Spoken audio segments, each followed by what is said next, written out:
Alô, alô, gente querida. Que coisa boa estar aqui com você. Vá chamando os amigos, onde quer que eles estejam, vá anunciando e dizendo que estamos ao vivo.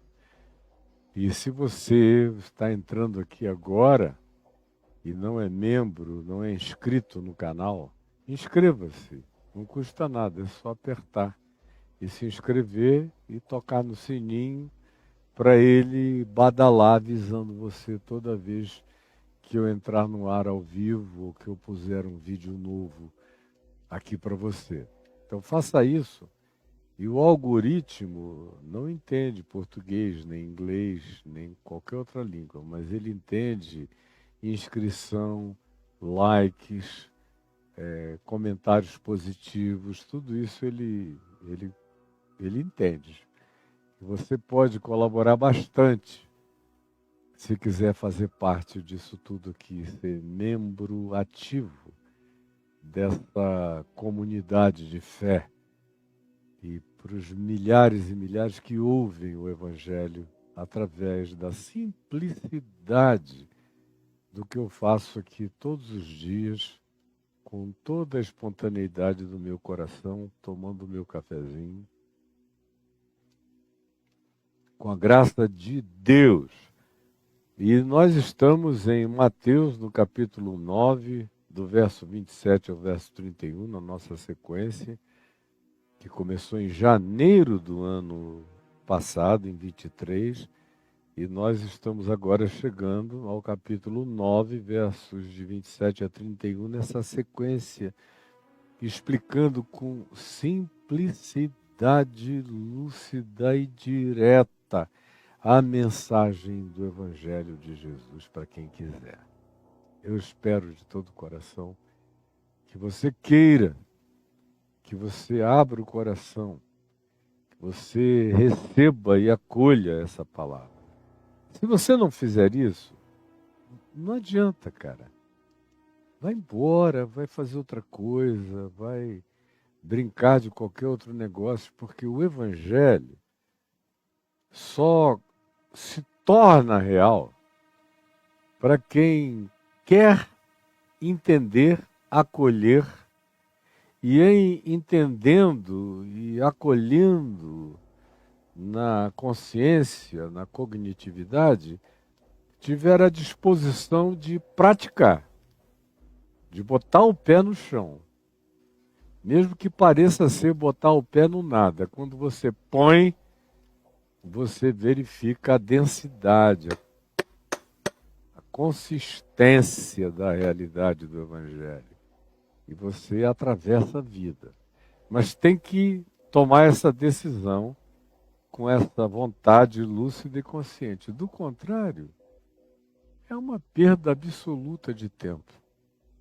Vai estudar alguma coisa para um concurso público, vai fazer o melhor que você puder para conseguir um bom emprego, vai fazer. Agora, se você quiser, fazendo todas essas coisas úteis à vida, aprender a viver, as outras coisas te dão instrumentos práticos e pragmáticos para a sobrevivência. O Evangelho te ensina o como da vida, o significado e o modo de operar a existência existencial a partir do coração.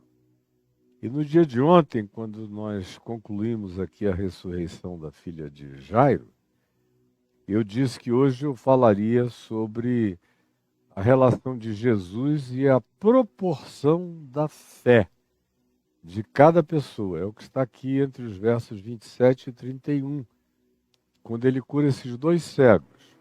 Antes de entrar propriamente na narrativa, eu quero só lembrar para você alguns elementos que vieram na sequência e que eu não os afirmei na sequência, esperando que chegássemos nessa hora para fechar uma tríade de estados mentais em relação aos quais Jesus operou nas pessoas. Primeiro vem essa mulher do fluxo hemorrágico, que a gente viu na sexta-feira da semana passada. Quem é? é Jesus e a sua relação com os seres incógnitos. Jesus e a sua relação com os seres incógnitos. Porque ela não podia aparecer, eu expliquei isso, e as razões. Diversas vezes, quem tem andado comigo entendeu já isso tudo. O segundo episódio tem a ver com a ressurreição da filha de Jairo.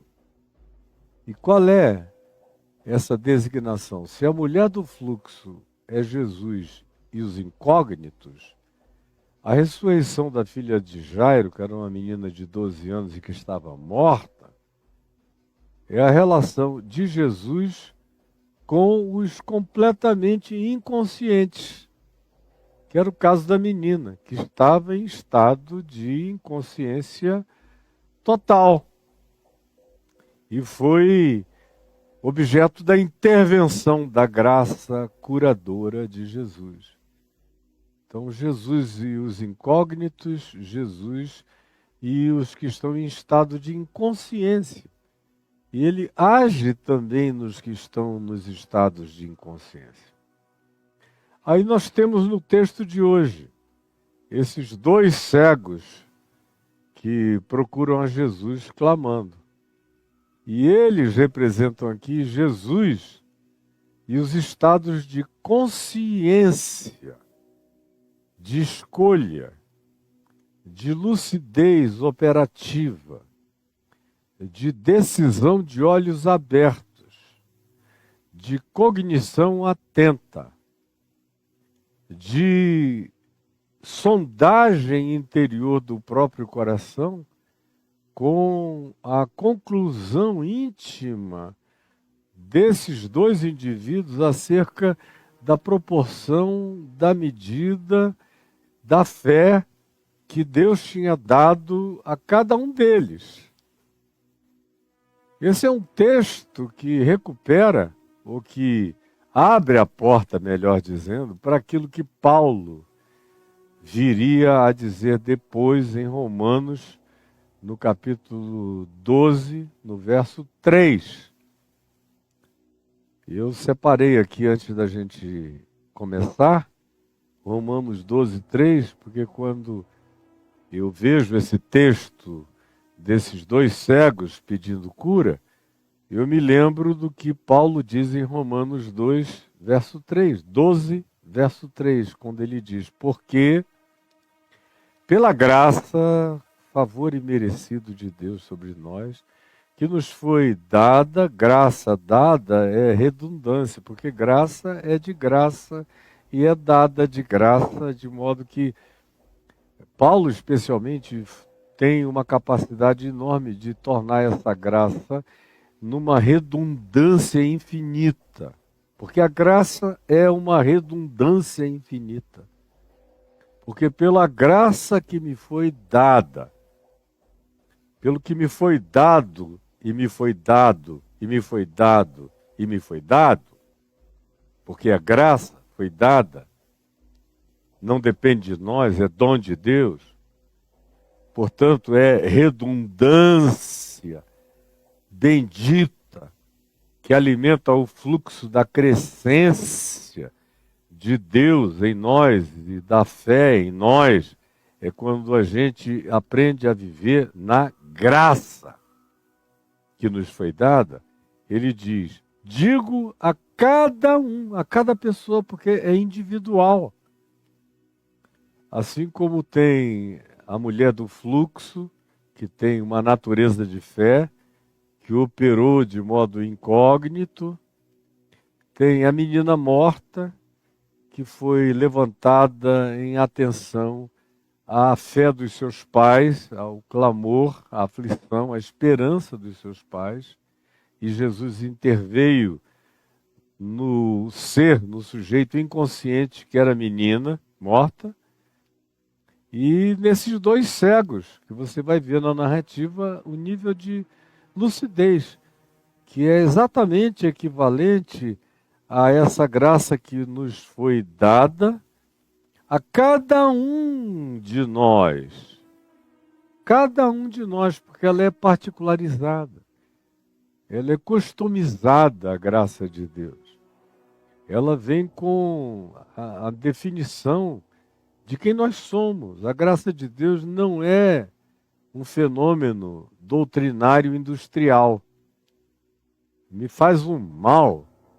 Há muitas décadas que me faz um mal enorme. Toda vez que eu ouço alguém, no meio especialmente histórico, mais acadêmico, quando o cara vem, eles não sabem tratar nada como a coisa é em si.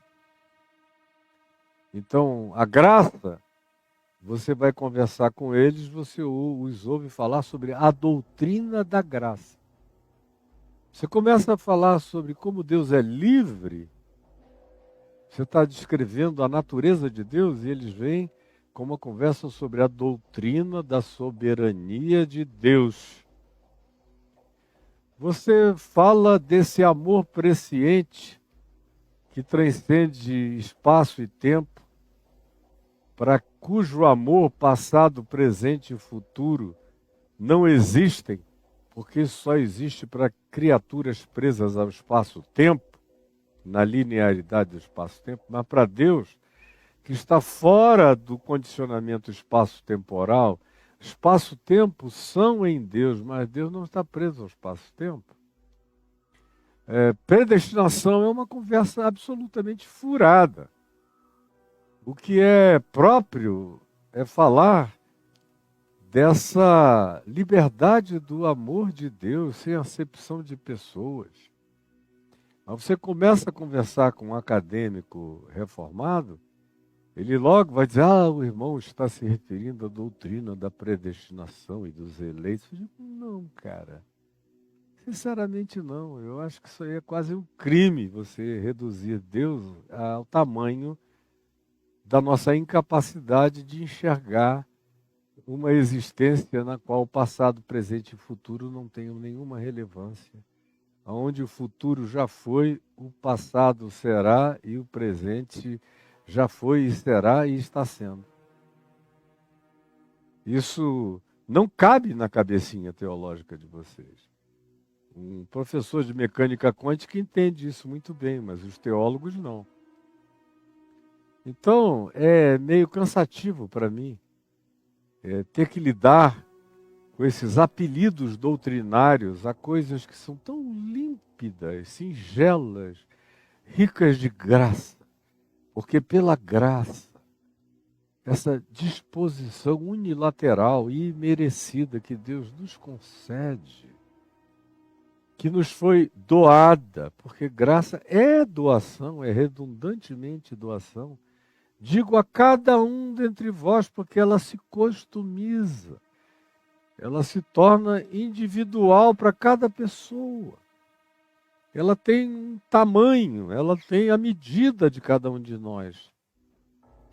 Nenhum de nós tem que ser referência de qualquer dom, de qualquer manifestação da graça para o outro. A graça é particularizada, singularizada, customizada, pessoalizada. E ela ganha meu nome próprio. Não o meu nome Caio, mas o nome espiritual que eu tenho, que só o meu Pai que está nos céus conhece. É o que Jesus diz no Apocalipse. Que aquele que perseverar e se tornar um vencedor da perseverança, atravessando a existência humana, dentre as coisas que receberá como graça de galardão, alguns receberão, lá diz, uma pedrinha branca, uma pedrinha branquinha, como essa pedrinha aqui, ó, de cristal, uma pedrinha branca, e bem branquinha. E é dada a cada um de nós, o texto do Apocalipse diz, com um novo nome inscrito, o qual ninguém conhece, nem teu pai, nem tua mãe, nem os anjos, nem ninguém, exceto aquele que o recebe. Só você vai saber o nome pelo qual o Pai te conhece, te chama e te designa. Não é nenhum nome conhecido, é o nome do teu ser. É o nome da tua individuação mais profunda e absoluta.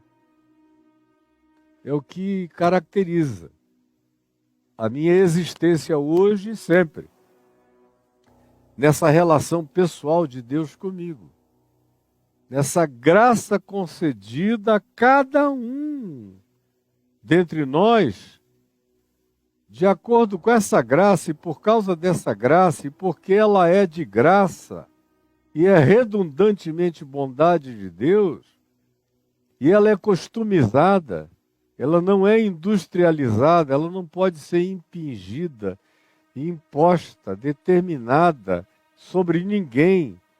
Não existe uma régua para regulá-la. Não existe um padrão para padronizá-la. Ela é livre na sua autodeterminação de ser o melhor dom de Deus para quem eu sou. Para aquilo que em potencial está plantado em mim para ser desenvolvido. Então Paulo diz, por causa dessa graça redundantemente graciosa e absolutamente customizada e particularizada, que faz de cada um de nós um indivíduo em estado de absoluta singularidade, é que eu peço a vocês que ninguém, nenhum de vocês, preste atenção.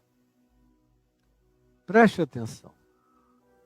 Paulo diz, eu peço que nenhum de vocês pense de si mesmo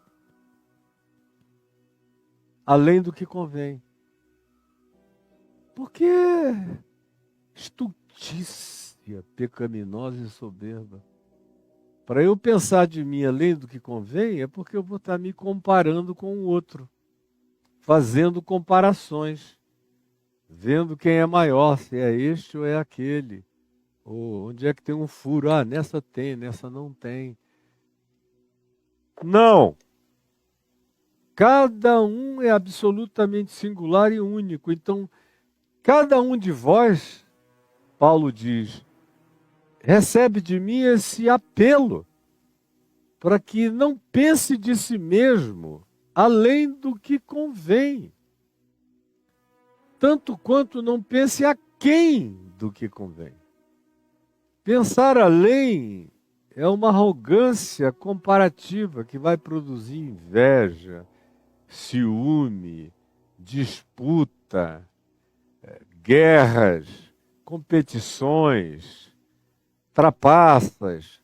Tudo que de mal pode vir a mim vem da comparação. Quando eu acolho a graça da minha individuação, da bondade customizada de Deus em relação à minha vida e à minha singularidade absoluta, eu não me comparo com mais ninguém. E eu não quero ser ninguém. Não quero ter o dom de ninguém, não quero ter as oportunidades de ninguém, não quero ter a fama de ninguém, não quero ter o reconhecimento de ninguém, não quero ser parecido fisicamente com ninguém, não quero. Eu estou satisfeito, feliz, sendo quem eu sou, porque eu fui amado nessa singularidade irrepetível que eu manifesto diante de Deus, dos homens e de todos os seres, de todas as criaturas universais e multiversicas que nos observam, como Paulo diz, que principados e potestades nos observam. E aí, tem um mundo de coisas para falar a respeito disso, mas não é o caso. Não pense de si mesmo além do que convém. Seria arrogância, que traria todo o espírito de destrutividade que as soberbas produzem na gente. Arruinam a cognição, a autocompreensão, o trabalho de Deus no coração, a pureza do ser, da alma. entrou num estado de disputa, de inveja, de comparação, de competição, de eu quero ser maior do que ele ou do que ela, você está arruinado, arruinada diante de Deus e vai sofrer graves consequências de natureza psicológica, existencial, comportamental e de esfacelamento de caráter. Preste atenção, anote como palavra absoluta, porque eu não tenho o menor medo de absolutizar o que eu estou dizendo, porque é princípio do Evangelho. Então, nada além de mim e nada a quem. A quem produz ingratidão, amargura, autopiedade, que é o diabo em nós, autovitimização, autopiedade, todas essas autocomiserações destrutivas, alejantes, paralisantes, diminutivas, que arruinam os nossos potenciais. Portanto, não pense de si mesmo nem além, nem a quem. Paulo diz, antes, pense de si mesmo com moderação. Com moderação, pense com moderação. Tem uma versão que diz com uma boa autoimagem. Uma boa autoimagem ou uma moderação existencial e psicológica é fruto dessa consciência de que eu não quero ser além e nem me identifico com nada quem. Eu quero viver a plenitude do eu sou. Eu sou. Como Deus se apresentou a Moisés dizendo eu sou também feito à imagem e semelhança dele e carrego características e peculiaridades irrepetíveis como dons da graça dele em mim. Também não tente me imitar que você vai se dar muito mal. Milhares já tentaram fazer isso e eu vi o resultado psicológico que foi causado de frustração horrorosa na existência deles. Eu estou dizendo isso com meio século de observação e de experiência de ver gente tentando ficar parecida comigo. E eu também nunca fiz questão de ser como ninguém. E nunca tive a crise de pensar de mim menos do que aquilo que Deus me deu para ser. E o que Deus me deu para ser, eu não nasci sabendo. Eu fui aprendendo.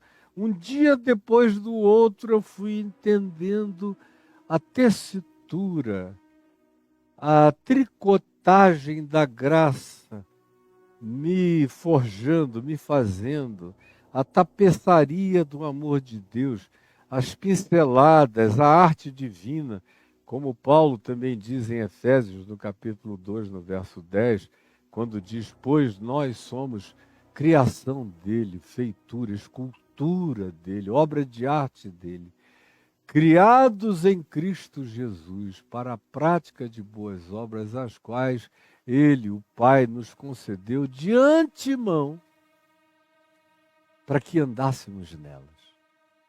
Então, nem além, nem a quem. Ao contrário, pense de si mesmo com moderação.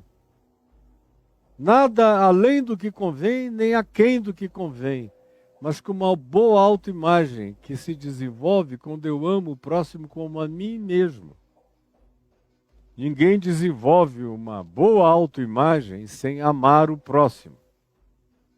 E amando o próximo, não tem que amar o próximo mais do que a si mesmo. Se eu começar a amar o próximo como eu me amo, é um bom começo, melhor começo e é o único razoável começo para o desenvolvimento de uma boa autoimagem, que não quer ir além de si, nem busca ficar aquém de si por nenhum pretexto de falsa humildade. Que se aceita com alegria e sabe que o que é hoje ainda está em estado de construção, de escultura viva da graça de Deus trabalhando em mim todos os dias. Isso me dá moderação de autopercepção, de autocognição. Isso me dá uma boa autoimagem, sem a qual eu não consigo obedecer o Evangelho. Porque o Evangelho pressupõe, preste atenção, o Evangelho pressupõe a construção de uma boa autoimagem. Quando Jesus diz que eu devo desejar ao meu próximo e devo buscar para ele aquilo que eu quero que venha e aconteça de bom a mim, quando ele estabelece esse princípio, esse axioma essencial do Evangelho, que tem a ver exatamente, simplesmente e somente com isto. O que quereis que os outros vos façam? Fazei isto, vós, primeiro a eles. Tome essa iniciativa, mas para eu fazer esse bem a você, eu preciso ter esse bem plantado em mim. E para eu ter esse bem plantado em mim, eu preciso ter uma autoimagem saudável, sadia, que decorre de não querer ser além de quem eu sou e nem a quem. Ao contrário, que me coloca nesse estado de satisfação grata por ser quem eu sou, sabendo que eu ainda não me tornei o que eu posso me tornar. E se eu quiser, como Paulo diz escrevendo aos Filipenses, eu posso desenvolver a minha salvação com temor e tremor, porque Deus é quem efetua em nós tanto querer quanto realizar, para que eu atinja dia a dia a plenitude de mim mesmo, sem olhar para o lado, sem me comparar com ninguém, sem bater de ombro, sem beijinho no ombro, sem dizer, ai, passei, estou na frente, oh meu Deus, eu estou atrás, sem nada disso. Isso é o inferno quando você entra nela.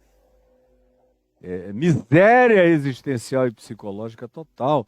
Entenda isso para sempre. Não entre nessa. Então, pense antes com uma autoimagem boa. Ou seja, pense com moderação, segundo ou de acordo com a medida. Lembrem que ontem eu falei sobre a medida da fé.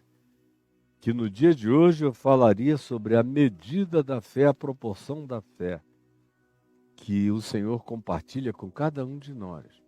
Segundo a medida da fé que Deus repartiu. Repartiu. Essa aqui é tua. Essa aqui é dele.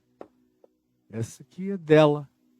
Essa aqui é sua, meu filho. E ele vai dando a cada um.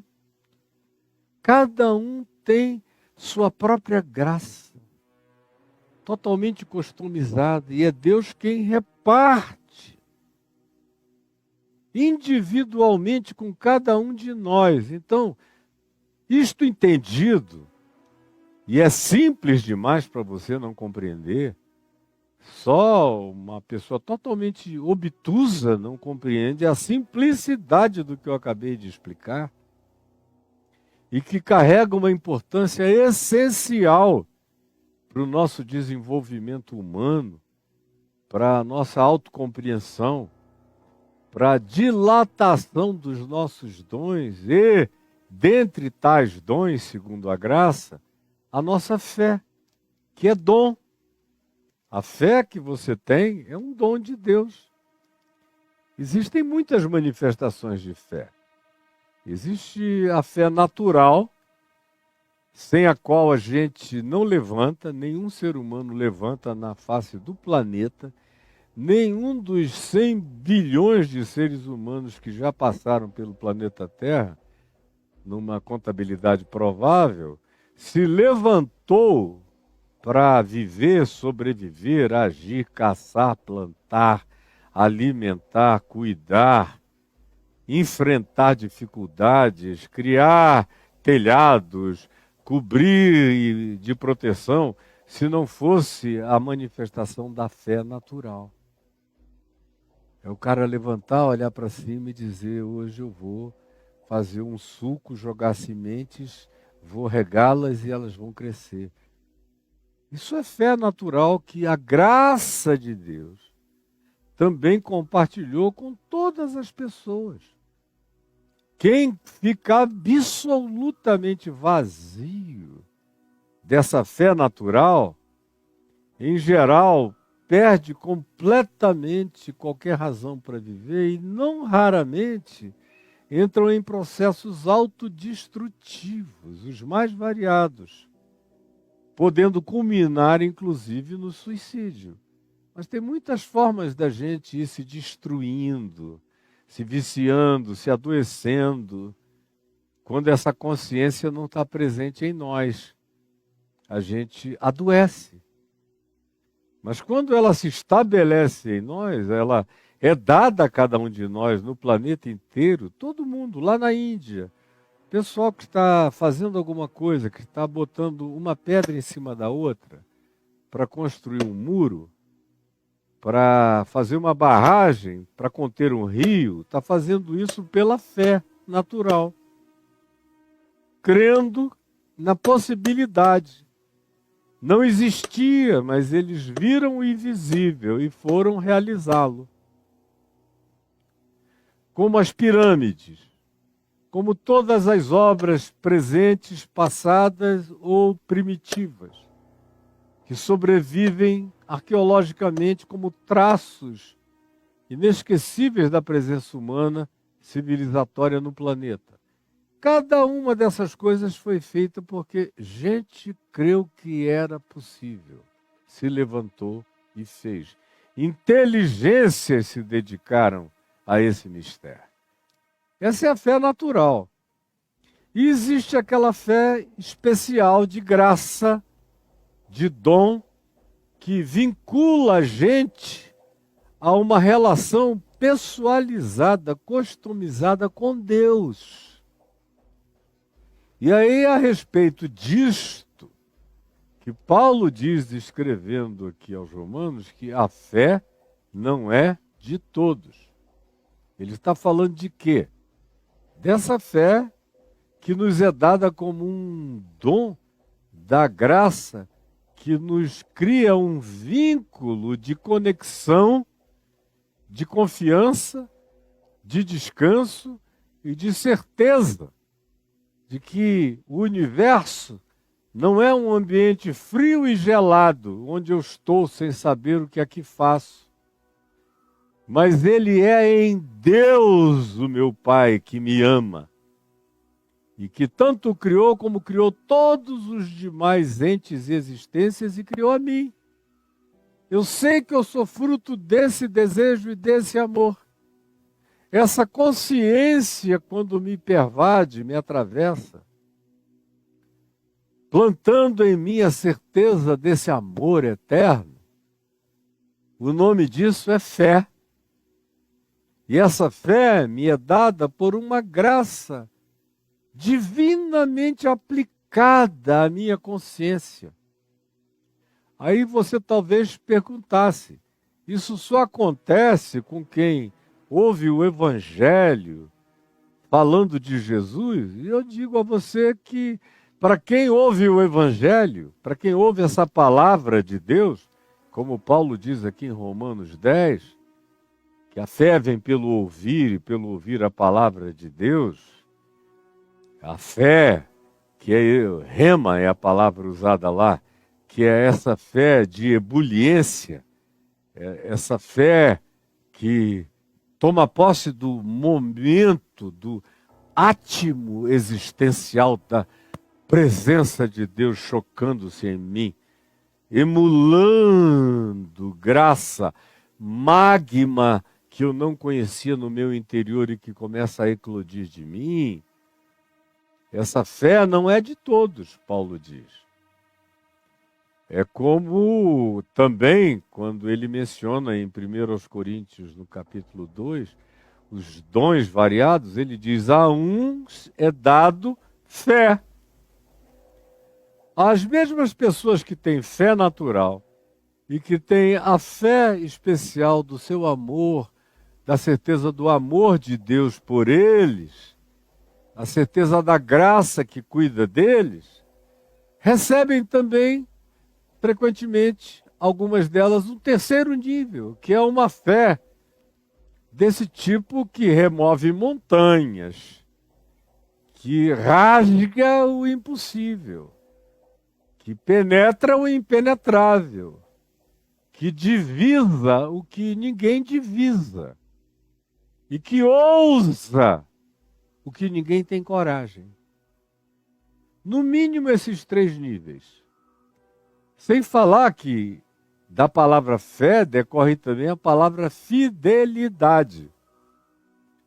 Quando a verdadeira fé, a fé que chega em mim, como graça que me vincula à certeza do amor de Deus, ou que me é dada como confiança na possibilidade de que os impossíveis dos homens são possíveis para Deus, ela também produz em mim um fruto de fidelidade,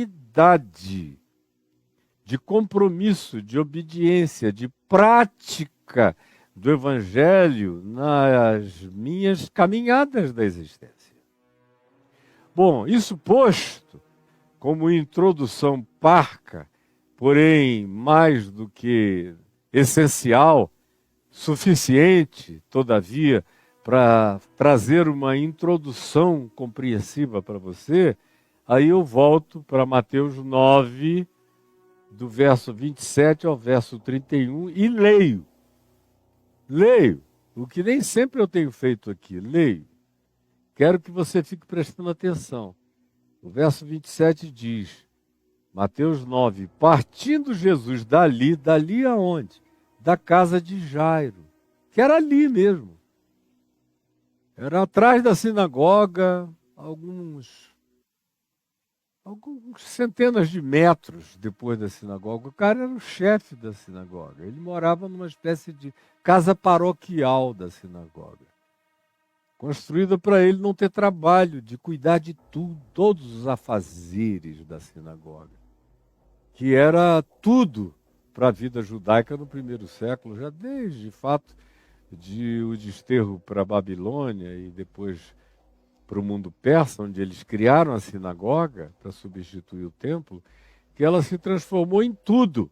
Ela era escola de religião, escola de pensamento, escola de doutrinação rabínica, escola de ensino do hebraico, da língua que estivesse em adoção naquele período, escola de todos os níveis, para crianças, para jovens, para adultos, para idosos, para toda a comunidade. Então era muito trabalho que o Jairo tinha. Portanto, saindo da casa do chefe dessa congregação, dessa sinagoga, Jesus entrou na casa onde morava, que também não era muito distante dali, eram metros. Tudo em Israel é pequeno. É como na Holanda. É como em Amsterdã, que eu adoro e gosto tanto, porque é a maior vila do mundo. Você anda a pé a cidade quase toda, o tempo todo. E Cafarnaum era menor ainda. Aí Jesus volta para a casa onde ele estava residindo, em Cafarnaum. Chegando à casa onde ele estava ficando, vindo da casa do chefe da sinagoga, partindo dali, seguiram-no 2 cegos, clamando enquanto ele ia andando: tem compaixão de nós, filho de Davi. Que é uma expressão para designar o Messias. Você sabia disso? Todo mundo devia saber, é simples. E você a vê repetida em várias ocasiões pelos angustiados, pelos miseráveis, pelos cegos, como a gente vê lá em Jericó por Bartimeu, filho de Timeu, como a gente vê por esses 2 cegos aqui, como a gente vê em outras narrativas. Sempre são os desesperados que chegam dizendo: tem misericórdia ou tem compaixão de mim, filho de Davi. Isso carregava na mente popular a certeza de que esse Messias, filho de Davi, seria também o Messias da misericórdia, da graça, do amor, da inclusividade, da compaixão, do socorro. Tem compaixão de nós. E eu amo essa palavra compaixão porque ela vem e ela se origina naquilo que a gente poderia definir como uma crise de natureza intestinal, uma cólica intestina, uma crise nas vísceras, que quando ataca te obriga a buscar solução. E quando o indivíduo, na sua miséria, enxerga em alguém essa capacidade de se solidarizar, de se mobilizar, de compassividade visceral, que é o que eles enxergaram em Jesus, a esperança cresce na mesma hora. Quando uma pessoa vem e olha para Jesus e crê, olha a natureza da fé, e crê que nele existe amor de natureza visceral e que ele pode se compadecer e se solidarizar daquele que clama na sua dor, na sua miséria, na sua impotência, na sua necessidade, aí a gente chegou nesse lugar dessa ciência do milagre. Quando esses elementos começam a entrar em estado de convergência simultânea na vida de cada um de nós. Vieram clamando, tem compaixão de nós. Outra vez é plural, são dois. Outra vez é a demonstração de que onde estiverem 2 ou 3 reunidos em meu nome, eu ali estou no meio deles, como solução para o clamor deles, para a oração deles. O Evangelho está cheio de demonstração desse fato o tempo todo. Tem compaixão de nós dois. Que tu te comovas, que as tuas vísceras se contorçam em agonia solidária em nosso favor. Isso só essa fé que nos é dada como um dom da graça é que pode produzir na nossa consciência. E esses indivíduos já tinham ouvido a palavra, ecoando, ouvindo a palavra. Não tinha palavra lida, escrita, tudo era falado. No Evangelho é tudo falado. Todo mundo que crê aqui, crê porque ouviu. Ouviu. A fé vem pelo ouvir. Ler já é um luxo. A fé vem pelo ouvir e ouvir a palavra de Deus. Todo outro tipo de comunicação divina com a gente, que são múltiplas e variadas, mas tem a ver com a natureza do ouvir, não necessariamente e exclusivamente com o órgão auditivo, mas com o ouvir do ser mais íntimo, do coração, do acolhimento profundo. Que é o que acontece aqui com eles. Tem compaixão de nós. Não é só para mim, é para o meu colega também, é para nós dois. Como aqueles amigos que se juntaram para levar o companheiro paralítico e abriram o telhado da casa de Jesus. Vocês acompanharam uma semana essa narrativa e as histórias e as lições. Aqui outra vez a gente está diante de uma experiência plural desses dois pedindo a compaixão divina ao Messias, ao filho de Davi, que é, como eu disse, uma expressão messiânica. Tendo ele, Jesus, entrado em casa, naquela mesma casa que tinha sido destelhada pelos amigos do paralítico, que eventualmente pode ser a casa de Pedro, tanto faz, ou uma outra casa ali ao lado onde ele estava ficando, tendo ele entrado naquilo que ele chamou de home, chamou de minha casa, chamou de meu lar, durante aqueles 3 anos e meio, é um período de bom convívio, entrando nesta casa, por mais que ele viajasse, rodasse, fosse a muitos lugares, era para ali o cantinho, para onde ele retornava, para onde ele retornou várias vezes. E tendo ele entrado, portanto, nesse lugar, aproximaram-se os dois cegos. Os caras foram ouvindo os passos. Não enxergavam nada, mas cego, deficiente visual, tem uma intuição auditiva e de percepções sensoriais evoluídas em outras dimensões extraordinárias. Eles andaram de acordo com o tropel do povo. Foram seguindo e clamando, porque em nenhum outro lugar naquela cidade havia uma concentração de gente andando na mesma direção. Portanto, eles, mesmo sem enxergarem nada, fizeram a leitura cenográfica, circunstancial e sensorial de Jesus conforme eles puderam, com os recursos que eles tinham disponibilizados para a compreensão deles próprios. Até que Jesus entrou na casa e eles foram juntos. Entrando em casa, aproximaram-se os cegos da casa, na casa, em Jesus, com Jesus. E disseram a Jesus, chegando e clamando, tem misericórdia de nós, já com a cara para dentro da porta. E Jesus lhes perguntou a ambos.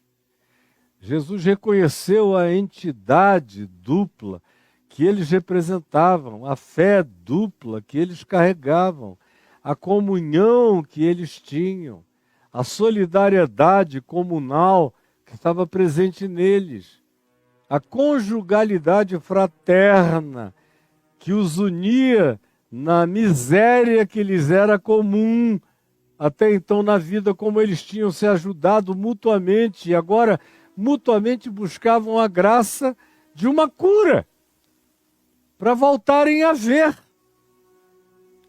E Jesus lhes perguntou, credes que eu posso fazer isso? Isso é que é interessante. Porque eles não tinham falado nada ainda a Jesus. Eles simplesmente creram que Jesus sabia ler o óbvio. Preste atenção nisso. Eles simplesmente creram que Jesus sabia ler o óbvio, que é o que a maioria dos crentes não sabe, jamais. É por isso que as orações da maioria de vocês, me desculpem dizer assim, parece que são recados para Deus, alguns vêm até com endereço e CEP.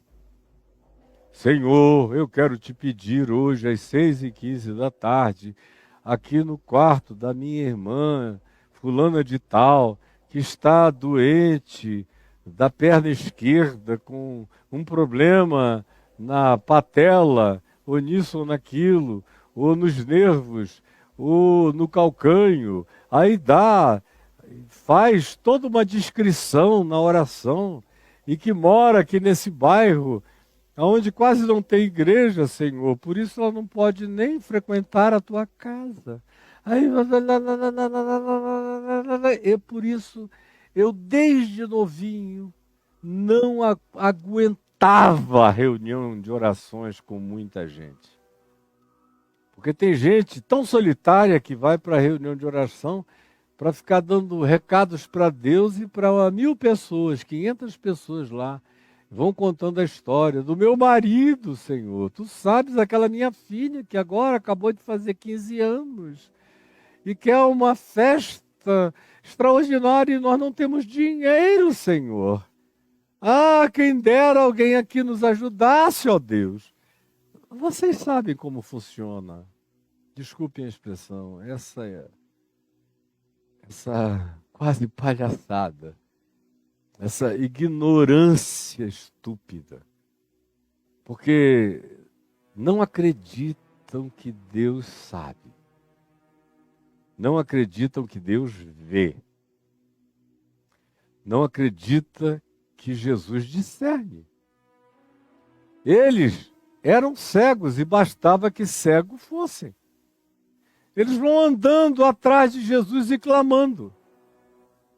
É quase impossível 2 cegos irem juntos, clamando num caminho, atrás de alguém, saindo da casa de uma pessoa, onde Jesus acabara de ressuscitar uma adolescente, com uma multidão de pessoas à volta, que os dois não estejam, provavelmente, um segurando no braço do outro e cada um com uma vara, um cajado na mão para ir apalpando o chão, vendo o caminho.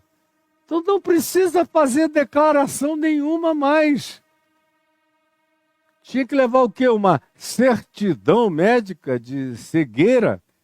Ou de quando foi, como foi que ela se instaurou, se instalou e apareceu nos dois? Não é preciso fazer nenhuma anamnese. Jesus sabe. E eles vêm sabendo que Jesus sabe.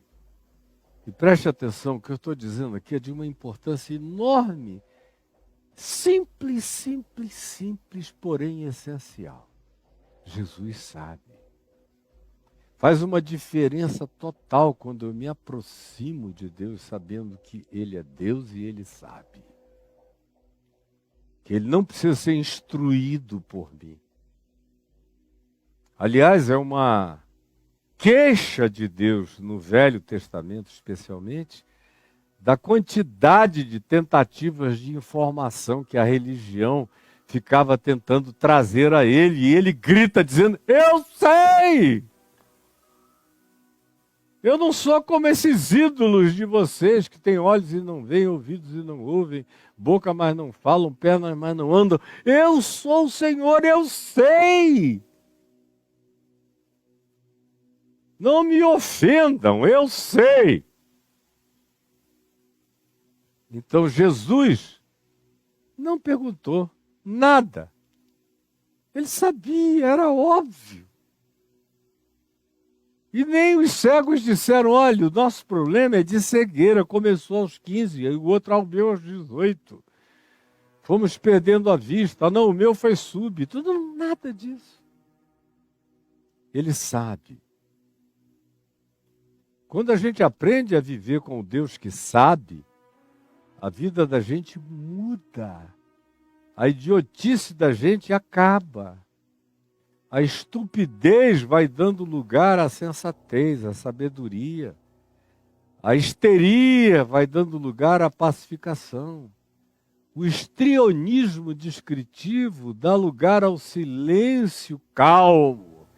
Meu Pai Celeste sabe, como Jesus disse. Não andeis ansiosos, não repitam as orações de vocês, tudo que a gente já viu em Mateus 6, durante 2 meses. Não precisa informar a Deus, o vosso Pai Celeste sabe tudo o que necessitais. E esses homens aqui, sendo cegos, podem até ter ouvido o que Jesus falou no Sermão do Monte, mas de um modo ou de outro eles tinham intuído que o Pai Celeste sabe. E que o Filho de Davi sabe como o Pai Celeste sabe todas as coisas. Aí preste atenção, vou repetir. Isso pode parecer simples para você que gosta que alguém chega aqui dizendo: olha, abri aqui o texto grego, sabe que essa palavra, sabe, no grego significa isso, isso e aquilo. Aí você diz: tá bom, ficou sabendo que no grego significa isso, aquilo, mas e daí? Em que isso se aplica como poder transformador da sua existência? Da sua consciência? Se não tiver esse aplicativo, não prestou para nada. Mas muitos de vocês são totalmente distraídos por essas besteiras, por essas bobagens. Pois bem, quando você aprende isso aqui, essa simplicidade, a tua vida não fica simplista, mas ela se torna simples e profunda, sensata, sábia, calma e confiante. Sabe? A tal ponto que Jesus pergunta a eles não sobre a doença, mas sobre a natureza e a proporção da fé que lhes habitava. É exatamente o que Paulo diz em Romanos 12:3, conforme eu introduzi para vocês. Jesus diz: credes que eu posso fazer isso? Eu posso. Vocês dois juntos, 2 ou 3 reunidos aqui em meu nome, na minha presença, creem que eu posso. Porque não adianta eu me reunir 2 ou 3 em nome de Jesus se eu não creio que Jesus pode. Como, desculpem eu dizer, a maioria faz, o pessoal ora por orar, se ajoelha por se ajoelhar, levanta a mão por levantar, porque querem que o gestual, a mímica, a cenografia religiosa seja alguma coisa que se transforme numa oração diante de Deus, porque eles próprios, no coração, nem sempre creem. Tem muita gente que pega o texto, onde estiverem 2 ou 3 reunidos em meu nome, eu ali estarei no meio deles, lê aquilo em voz alta e diz: agora é responsabilidade divina, nós somos 2 ou agora 3, vamos orar e Deus que se vire. Porque a gente já chantageou a Deus dizendo o que Jesus prometeu que faria. Mas não tem absolutamente nada a ver com fé, tem a ver com chantagem espiritual e religiosa. Jesus chega e se interpõe e pergunta: credes, vocês 2 ou 3 em meu nome, vós credes que eu posso? Você crê que Jesus pode? Aí vem aquele monte de outras coisas que eu encontro toda hora, dizendo: olha, eu creio em Deus, mas eu não creio que Jesus é Deus. Aí eu creio num Deus. Aí eles me descrevem deisticamente um Deus tão distante, que não ouve orações, que não faz milagres, que não intervém, que diz para a gente orar para que a nossa alegria seja completa, mas de fato, se você orar, a tua frustração será total. É praticamente assim que eles praticam o que com a boca professam de um modo e com a vida vivem de outro. Você sabe exatamente o que eu estou dizendo. Credes que eu posso?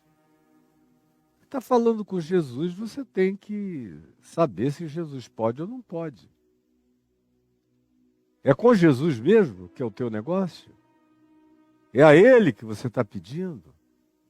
Você quer compaixão, é misericórdia, é encontro com Ele, é graça com Ele, é luz da parte dEle? É um novo mundo, é uma nova visualização, é uma nova percepção, é um novo enxergamento, é uma saúde de cognição, de entendimento, de visão. Não só de vista, mas de visão. É isso? Credes que eu posso fazer isso por vocês?